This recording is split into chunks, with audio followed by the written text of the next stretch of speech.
భాగంగా ఎన్టీఆర్ జిల్లా విసన్నపేటలో ప్లాస్టిక్ వాడకాన్ని నిషేధిస్తూ ర్యాలీ చేపట్టారు.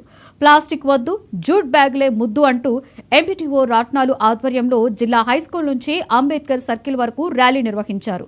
ప్లాస్టిక్ వాటర్ బాటిల్స్, కవర్స్, గ్లాసులను నిషేధించి జూట్ బ్యాగులను ప్రోత్సహిస్తామన్నారు.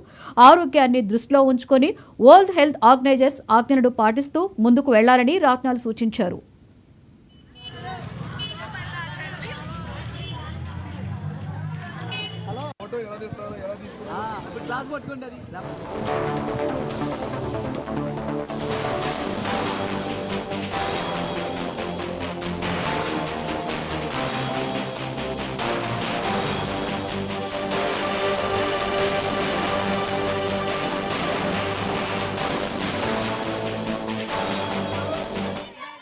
single use plastic and promote jute and organic related cloth related items అని చెప్పి ఈ సంవత్సరం ఈ 3వ శనివారం రోజున ఈ కార్యక్రమం స్టార్ట్ అయింది.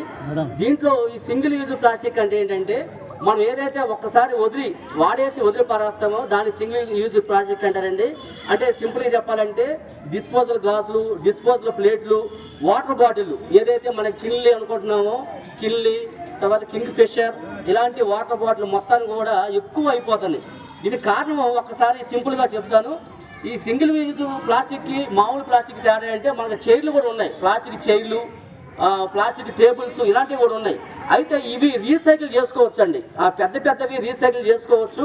వాటి వల్ల కూడా హాని ఉంది, అవి కూడా పూర్తిగా బ్యాన్ చేస్తారు. ఇప్పుడు ఫస్ట్ ఏంటంటే ఏదైతే సింగిల్ యూజ్ ప్లాస్టిక్ ఉందో అంటే మనకి ఐస్ క్రీమ్ కప్పులు కావచ్చు, ఐస్ క్రీమ్ ఫోర్కులు కావచ్చు, అలాగే స్పూన్లు కావచ్చు, డిస్పోజల్ గ్లాసులు కావచ్చు, డిస్పోజల్ ప్లేట్లు కావచ్చు, ఏదైతే ప్లాస్టిక్ రిలేటెడ్ ముందు పాలిథిన్ కవర్లు ఏదైతే 120 మైక్రాన్ కంటే ఎక్కువ ఉన్నటువంటి పాలిథిన్ కవర్లు ఇవన్నీ కూడా ఎక్కువ మందం ఉంటే మనకు ప్రాబ్లం ఉండదు.